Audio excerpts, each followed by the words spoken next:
You're listening to Denver Wine Radio, the podcast about Colorado wine. My name is Paul Bonaquisti. I'm the winemaker at Bonaquisti Wine Company, an urban winery I launched back in 2006 in Denver, Colorado, where I've been making and learning about wine ever since. I'm sitting down with other wineries and wine experts to find out what makes Colorado wine so unique and to help you find the wines you like to drink. And now, let's put some altitude in your glass. Welcome, everybody, to Denver Wine Radio. Special guest in the studio today, Jacob Harkins from VintageView Wine Systems. Wine storage. Oh, I'm sorry, wine storage system. That's the key part of it.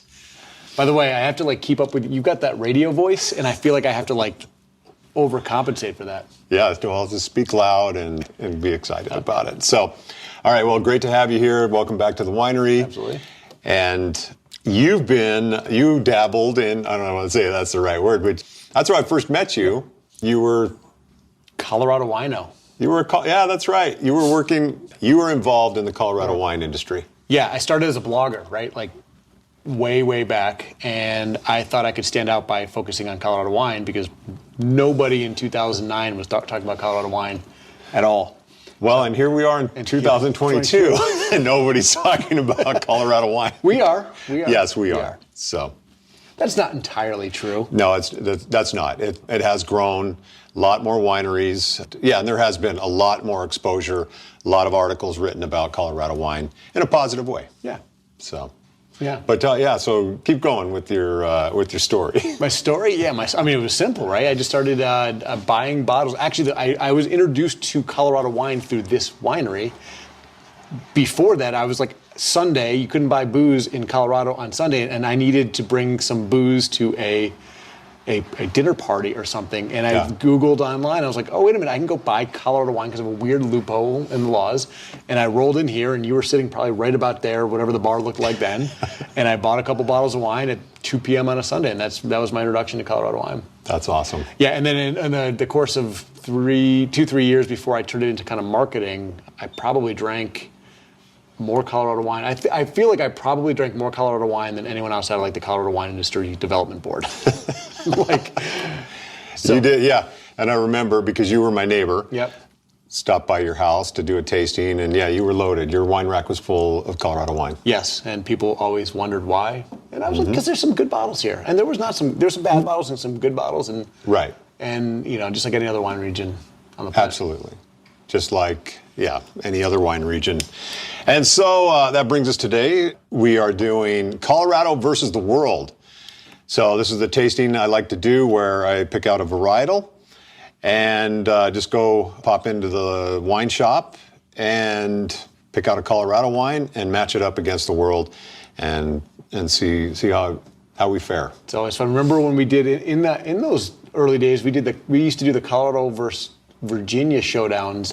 That's here. right. Frank Morgan, I'm drawing some real old wine blogger out of Virginia. Yeah. Would fly in here for business and bring same type of thing. We do Cab Francs from Colorado versus Virginia. Frank Morgan, Drink What You Like. That's his blog. Yeah.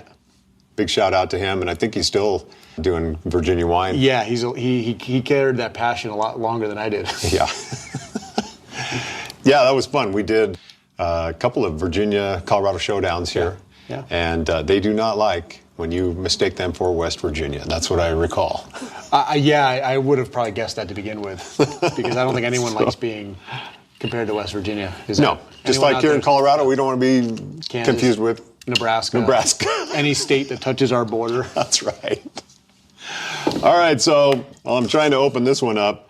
Here's what I brought. This is what we have today. We have a French wine from the Loire Valley. Well, Sauvignon Blanc, by the way, is our grape today. So, and I've got a Sauvignon Blanc from Chile, Sauvignon Blanc from Colorado, and a Sauvignon Blanc from New Zealand, from the Marlborough region. So, and I'm glad so Sauvignon Blanc to me is a really fun grape to taste with, especially if you're just learning to taste. This was the first thing in my SOM courses where we learned to blind taste, because I think Sauvignon Blanc, more than almost any grape out there, it is so different from one region to the next that you can actually feel like you know what the hell you're talking about and pick up on the nuances between a French version and an Australian version, New Zealand, wherever, right? Right. So it's always fun because it is a grape that is can often be very obvious that sense of place, which is not so easy with some other grapes, especially when you're getting started. And it's a fun wine to drink. It tastes good too. Yeah.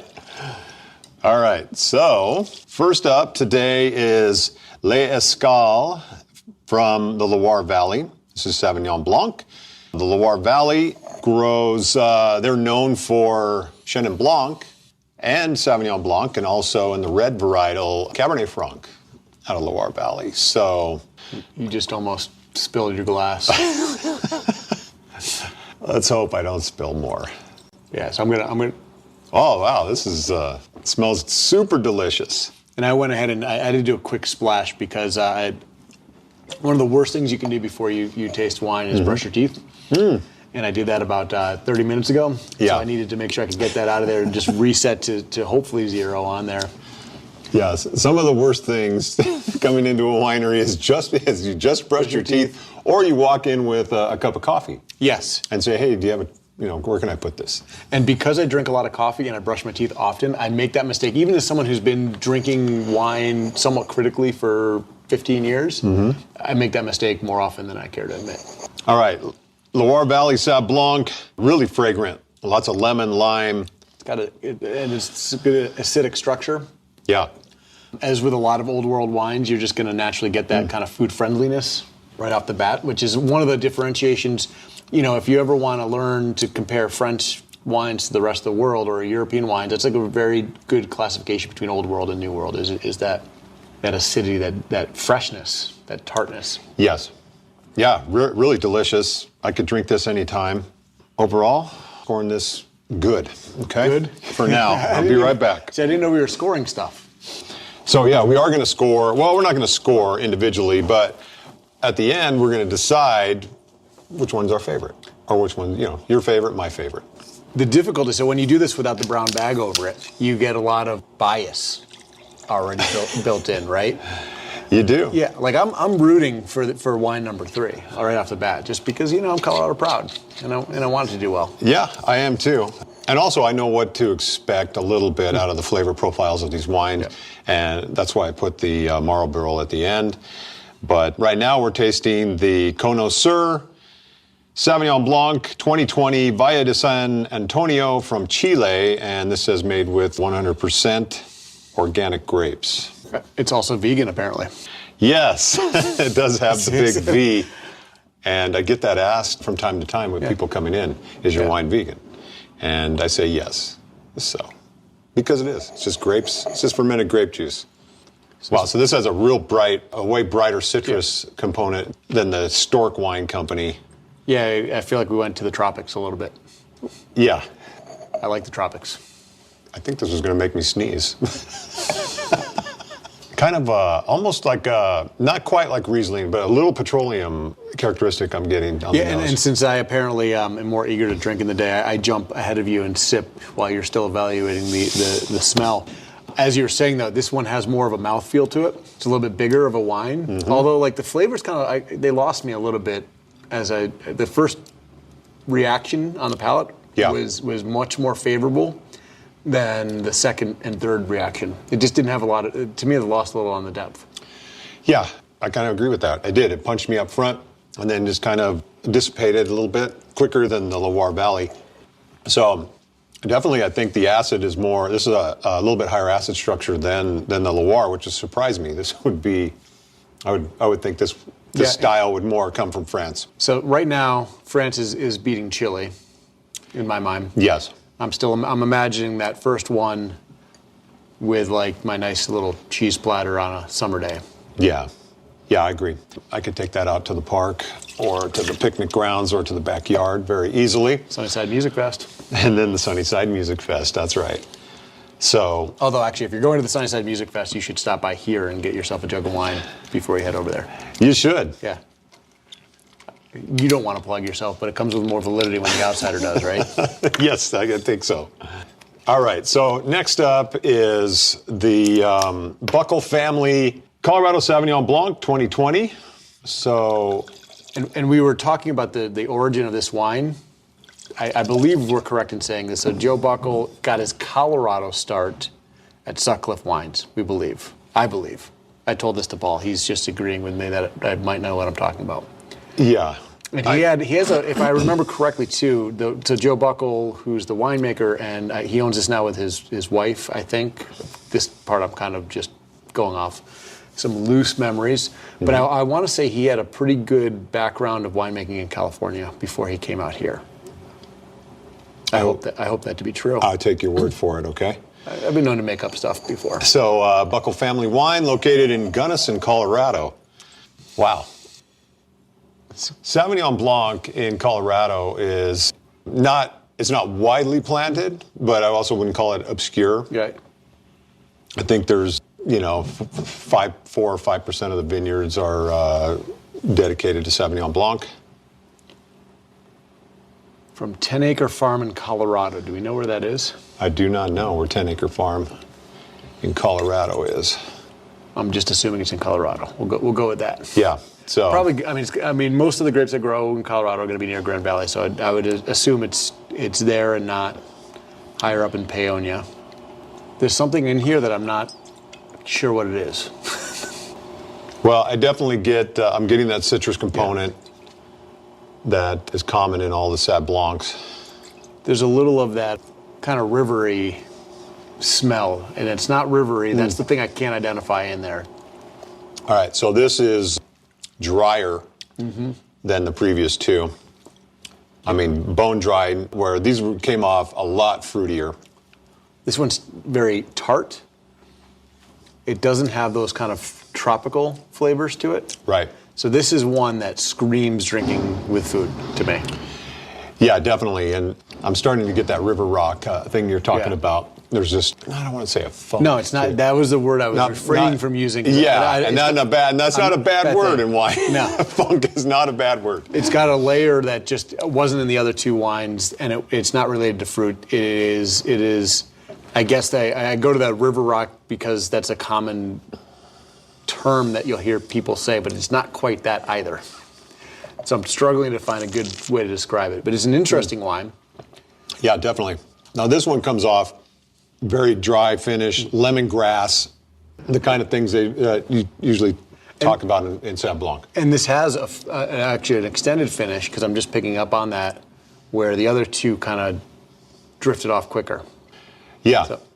So now I would say I would put the French wine and this one together and want to have this with like the right food and figure out which one I like better is where I would be playing in this.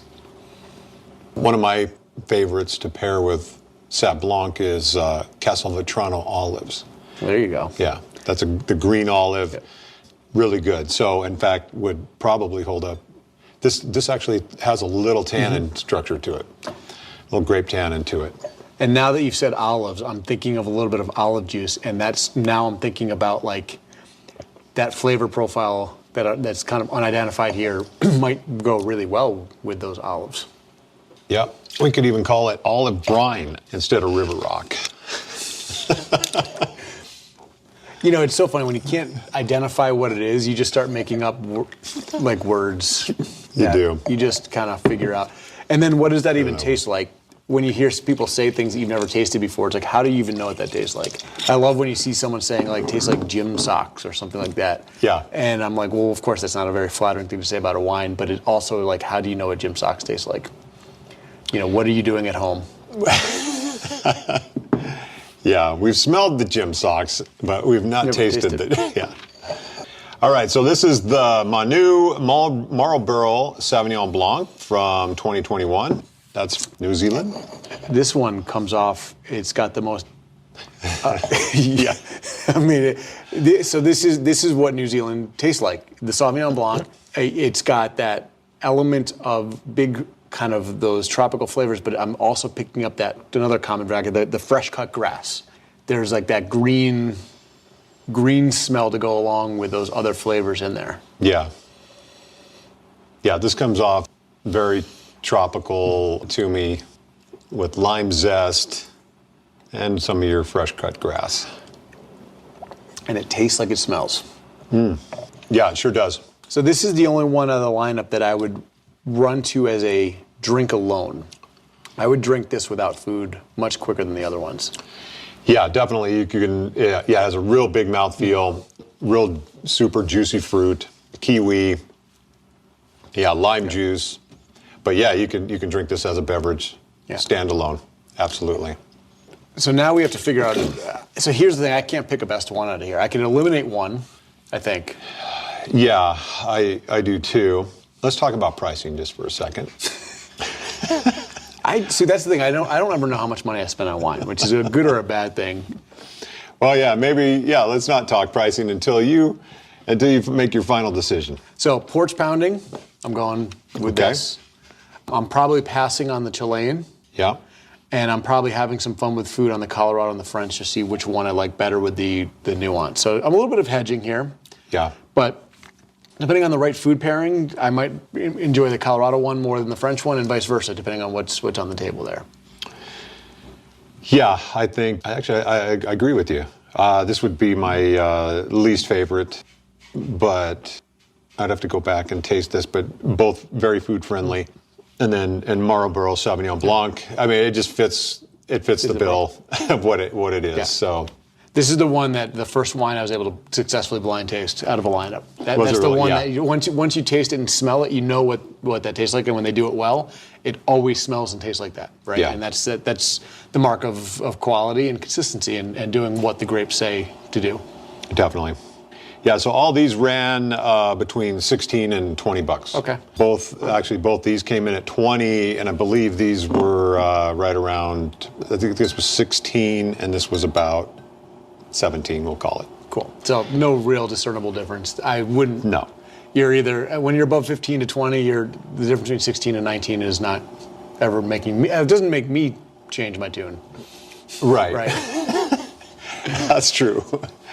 Yeah, if you're shopping, I agree. If you're going in for that range and you don't know, yeah, I may even lean towards the 20 most of the time. Yeah, because so. I assume the 20 is going to be better than 15, which is not a great assumption, but you know.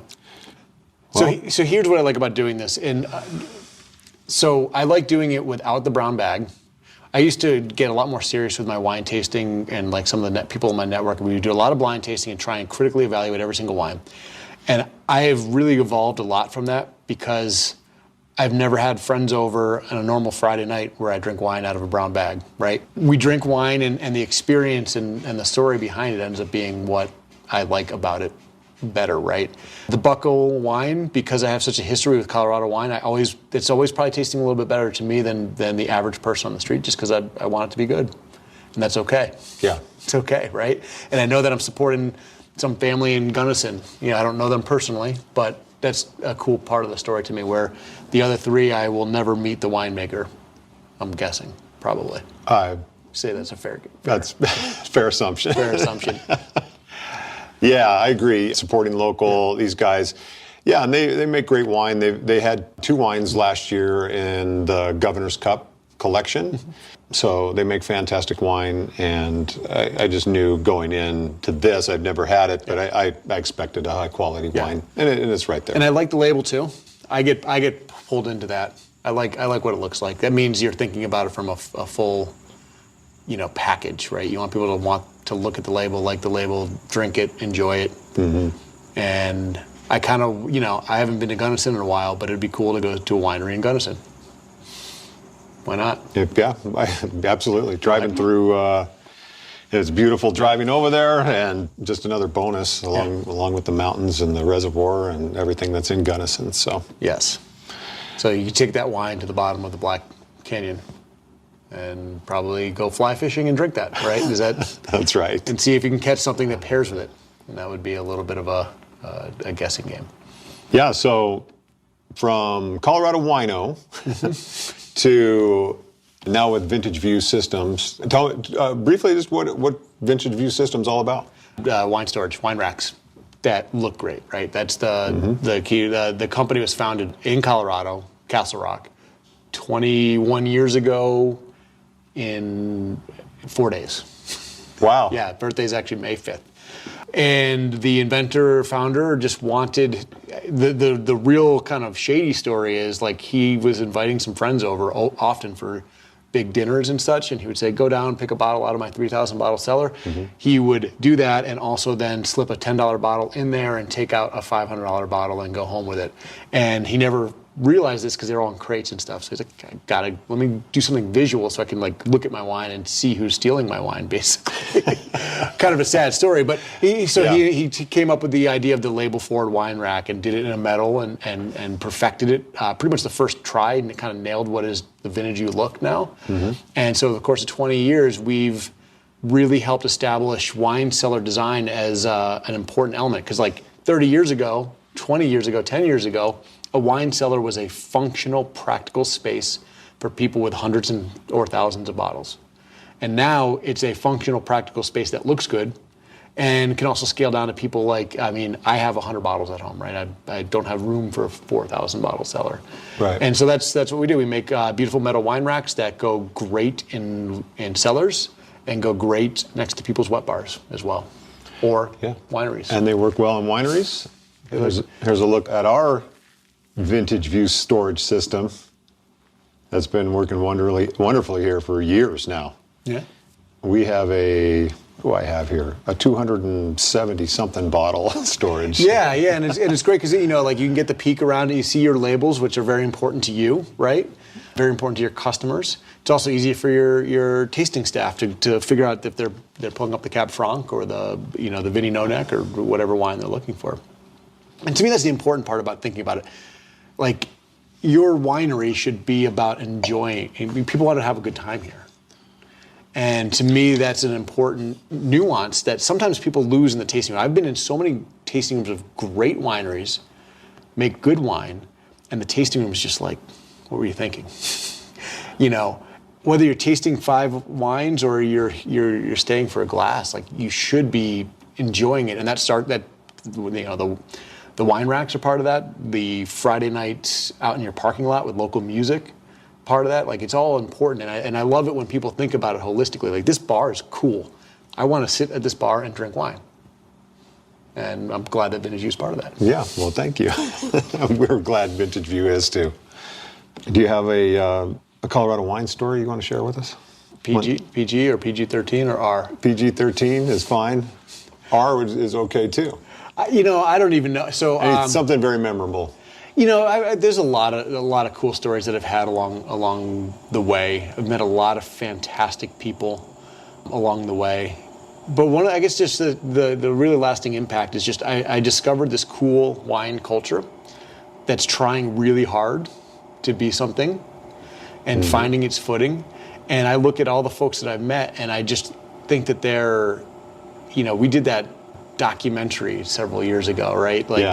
And what we discovered in talking to these winemakers, these people are seriously crazy and brave simultaneously, right?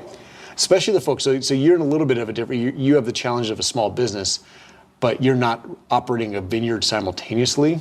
So if the harvest is bad, you've got other options. You can call another vineyard in Colorado or whatever. The folks that are doing it on both sides, man, that's tough in Colorado. Absolutely. Yeah. It's just one of the things that I haven't been able to wrap my head around with all the stress that just comes with a winery, then worrying about Mother Nature too. Yes. So. But I'll leave you, like, my favorite experiences, I've had so many in this winery. It's the neighborhood winery. I love how you speak to the north side of Denver. And if you live in Denver now and you just moved in here, you don't even know there's a north side. You hear Sunnyside, Low High, all these other kind of hip names, but it's the north side, right? It's the north side. And you come here on a Friday night and you see the north side come out. So I love that. I love getting lost in the wine caves of Alfred Eames in Paonia. Yeah. It's such a cool little spot, and killer Pinot that happens every couple of years out of there. Carlson from Parker Carlson was a great person to meet, and just hearing the stories of like the 1980s of making wine here. Yeah. And then even just like, the cool like wine, kind of city-based wine culture that's happened. It's just been cool. Very cool. Yeah. And you mentioned the documentary that you produced when you were with an agency. What is the name of that? Because I'll pull up the link and post it. It's a really good question. Yeah. I came across it on YouTube just a couple of weeks ago randomly. And so I just don't remember the name, but yeah, it was Progression or something like that. Yeah. And we filmed a lot of people just, in the industry and seeing how they were surviving and hearing the stories from Michelle at Creekside Cellars, Ben Parson, Parker Carlson. I think maybe John Garlich from Bookcliff made an appearance. Was it Stone Cottage? Stone Cottage was in there as well. And it was just a cool experience to learn about these folks and hear their story and be at their vineyards and be at their tasting rooms. And there's probably a lot of drinking throughout that whole process too, which, there was tasting and a lot of industry support, camaraderie between the wineries. So one of my favorite events, Farm to Turntable. I think we need to revive Farm to Turntable. The Colorado Wine Week is one of the biggest regrets of my life. Not regrets, but it's like, it was this thing that we spent a lot of time building up to, and it just never quite got over the hump of becoming an annual thing. We did 2 or 3 years running, series of events, and Farm to Turntable was really the coolest idea, where we would just bring in we had like a dubstep DJ and 5 or 6 killer restaurants with 5 or 6 killer wineries. It was cool, and it was definitely the youngest Colorado wine crowd that had probably ever come to an event before. Definitely at that time, yeah. And this was 10 years ago. Yes. Yeah, so dubstep and Colorado wine, we're missing opportunities here. Right on, Jake. Well, thanks for coming down today. Yeah, absolutely. What else was I going to do on a Monday afternoon? That's right. Drink wine. Drink Colorado wine. Yes. That's our show for today. Your assignment is to go out and taste some Colorado wine and put some altitude in your glass. Cheers. Cheers. Mine's empty, but call it good. Fill it up. That's our show for this week. Thank you so much for listening to Denver Wine Radio. Your homework for the week is to go out and taste some Colorado wine. If you have any questions or comments, or just want to let us know what you're drinking, go to denverwineradio.com, where you can email us or leave us a voice message. We'd love to hear from you. And remember, put some altitude in your glass. Produced and distributed by the Sound Off Media Company.